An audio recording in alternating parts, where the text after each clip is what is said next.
নির্বাচনের ঠিক আগ মুহূর্ত, আপাত দৃষ্টিতে দেশের রাজনৈতিক আকাশ শান্ত, সবকিছু স্বাভাবিক। কিন্তু এই স্বাভাবিকতার আড়ালে ঘটে যাচ্ছে এক অকল্পনীয় ঘটনা। তলে তলে ডক্টর মোহাম্মদ ইউনূস এমন এক পরিস্থিতির জাল বুনছেন যা বাংলাদেশের ইতিহাসে তো বটেই, বিশ্ব রাজনীতিতেও এক বিরল উদাহরণ হয়ে থাকবে। যারা ভাবছেন একটি দায়সারা নির্বাচন দিয়ে ডক্টর ইউনূস ক্ষমতা ছেড়ে দিয়ে শান্তিতে অবসরে যাবেন, নোবেলজয়ী এই মানুষটি কেবল লেকচার দিয়ে দিন কাটাবেন, তারা সম্ভবত পরিস্থিতির গভীরতা বিন্দুমাত্র আঁচ করতে পারছেন না। পর্দার আড়ালে তৈরি হয়ে গেছে এক বিশাল খেলার ছক।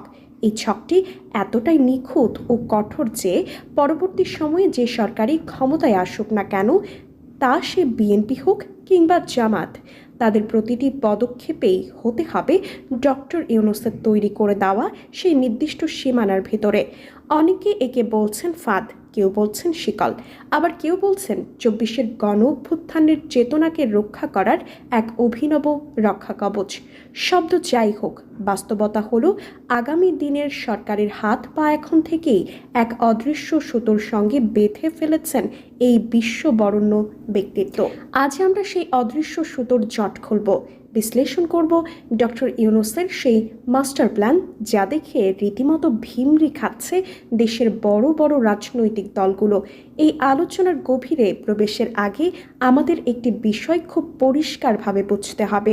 ডক্টর ইউনূসকে যারা কেবল একজন সহজ সরল অর্থনীতিবিদ মনে করেছিলেন, তারা এখন অনেক বড় ধাক্কা খাচ্ছেন। তিনি নিজেকে এমন একটি কঠিন বাস্তবতা হিসেবে প্রমাণ করেছেন যে তার তৈরি করা কাঠামোর বাইরে যাওয়ার ক্ষমতা এখন আর কারোরই নেই। এটা কোনো ব্যক্তিগত ক্ষমতার লড়াই নয়, বরং এক বিশাল রাষ্ট্র সংস্কারের নীল নকশা।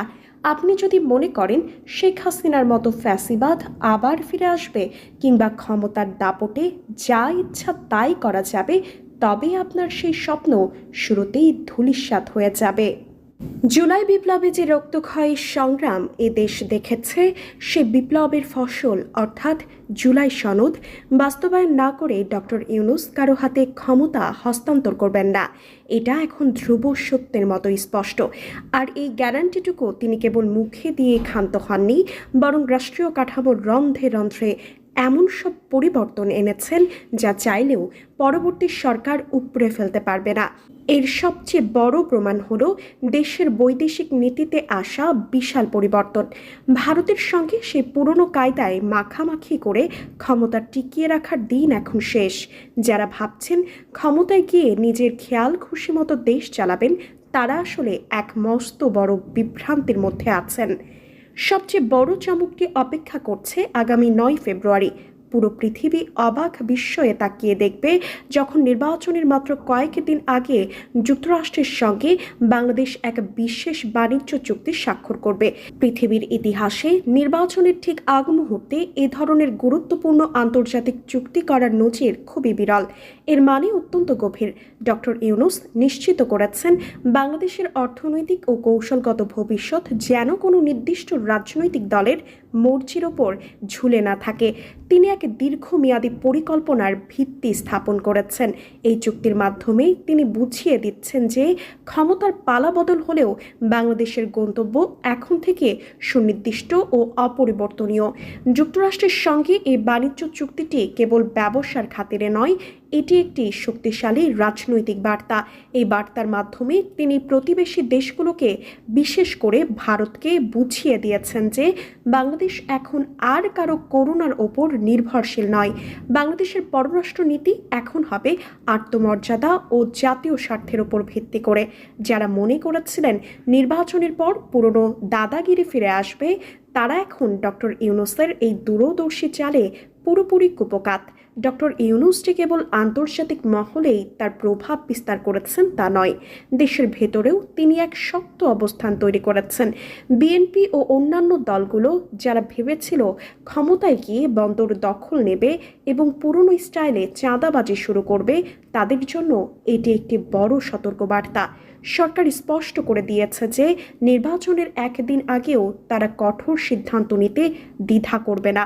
এমনকি নৌ পরিবহন উপদেষ্টা brigadier general doctor Sakhawat Hossain জরুরি সভা ডেকে যেভাবে সমস্যার সমাধান করেছেন তাতে পরিষ্কার বোঝা যায় তারা কেবল ক্ষমতা ছাড়ার অপেক্ষায় নেই, বরং একটি পরিষ্কার ও স্বচ্ছ ব্যবস্থা নিশ্চিত করতে চান। সাংবিধানিক কূটকৌশলের ক্ষেত্রেও ডক্টর ইউনূস এক অনন্য পথ বেছে নিয়েছেন। আমাদের প্রচলিত সংবিধানে অনেক ফাঁক ফোকর রয়েছে যা অতীতে স্বৈরশাসকরা ব্যবহার করেছেন, কিন্তু এবার এক অদ্ভুত ও নজিরবিহীন সিদ্ধান্ত নেওয়া হয়েছে। সাধারণত নবনির্বাচিত এমপিদের শপথ পড়ান স্পিকার বা ডেপুটি স্পিকার, কিন্তু যেহেতু এখন সেই পদগুলো শূন্য, তাই সিদ্ধান্ত হয়েছে যে আগামী ত্রয়োদশ জাতীয় সংসদ নির্বাচনে বিজয়ীদের শপথ পড়াবেন প্রধান নির্বাচন কমিশনার অর্থাৎ সিএসি। এই বিষয়টি শুরুতে সাধারণ মনে হলেও এর পেছনে রয়েছে এক বিশাল আইনি চাল। এই শপথ গ্রহণ প্রক্রিয়ার মাধ্যমেই মূলত এই অন্তর্বর্তী সরকারের যাবতীয় কর্মকাণ্ডের বৈধতা নিশ্চিত করা হবে। আপনি যদি এমপি হিসেবে শপথ নিতে চান, তবে আপনাকে ডক্টর ইউনূস সরকারের তৈরি করা আইনি কাঠামোর ভেতরেই ঢুকতে হবে। আপনি যদি এই বৈধতাকে অস্বীকার করেন, তবে আপনার সংসদ সদস্য পদই অবৈধ হয়ে পড়বে। অর্থাৎ 1972 সালের সংবিধানের দোহাই দিয়ে যারা এই সরকারকে প্রশ্নবিদ্ধ করতে চেয়েছিলেন, তাদের মুখ পাকাপাকিভাবে বন্ধ করার ব্যবস্থা করা হয়ে গেছে। এটি কেবল আইনের খেলা নয়, এটি রাজনৈতিক অস্তিত্বের প্রশ্ন। অনেকের মনে প্রশ্ন জাগতে পারে, বিএনপি কেন এই পরিস্থিতির সামনে এত অসহায়? বিএনপি দীর্ঘ সময় ক্ষমতার বাইরে থেকে এখন ক্ষমতায় আসার জন্য মরিয়া, কিন্তু তারা ভারতের সঙ্গে সুসম্পর্ক রাখা এবং পুরনো ঘরানার রাজনীতি করার যে বাসনা লালন করছে, ডক্টর ইউনূসের তৈরি করা ছাঁচ বা কাঠামোর কারণে তা বাস্তবায়ন করা প্রায় অসম্ভব হয়ে পড়বে। অন্যদিকে জামাত এই পরিবর্তনের সঙ্গে নিজেকে মানিয়ে নিতে অনেকটাই প্রস্তুত। তারা ইউনূসের লিগ্যাসি বা উত্তরাধিকার বহন করতে রাজি, কিন্তু বিএনপির জন্য এটি মেনে নেওয়া কঠিন হয়ে পড়ছে, কারণ ডক্টর ইউনূস যে ব্যবস্থা গড়ে তুলেছেন তাতে রাজনৈতিক দলগুলোর চাবিকাঠি আর কেবল তাদের হাতে থাকছে না। জনগণের আকাঙ্ক্ষা এবং জুলাই বিপ্লবের চেতনা এখন একটি প্রাতিষ্ঠানিক রূপ পেয়েছে। এই রূপরেখার বাইরে যাওয়া মানেই হচ্ছে জনগণের মুখোমুখি হওয়া। ডক্টর ইউনূস এমন এক পরিস্থিতি তৈরি করেছেন যেখানে পরবর্তী সরকারকে বাধ্য হয়েই সুশাসন ও জবাবদিহিতার পথে হাঁটতে হবে। পুলিশের গুলিতে নিহতের ঘটনায় একের পর এক মামলার রায় এবং অপরাধীদের বিচারের মুখোমুখি করার যে প্রক্রিয়া চলছে, তাও এই ধারাবাহিকতার অংশ। ডক্টর ইউনূস এবং তার উপদেষ্টা পরিষদ চান না যে ভবিষ্যতে কোনো সরকার এসে এই অপরাধীদের ক্ষমা করে দিক বা বিচার প্রক্রিয়া ধামাচাপা দিক।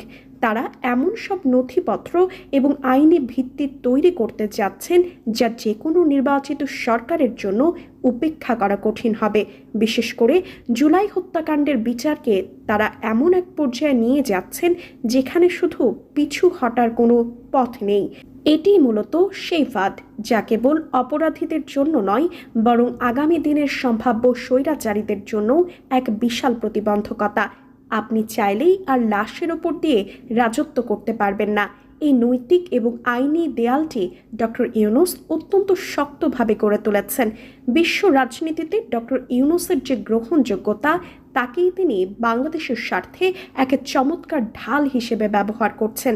তিনি জানেন যে দেশের ভেতরের রাজনৈতিক শক্তিগুলো তাকে সরিয়ে দেওয়ার জন্য ছটফট করছে, তাই তিনি আন্তর্জাতিক সম্প্রদায়ের সঙ্গে এমন বন্ধনে বাংলাদেশকে জড়িয়ে দিচ্ছেন যা ছিন্ন করা কোনো সাধারণ রাজনৈতিক দলের পক্ষে সম্ভব নয়।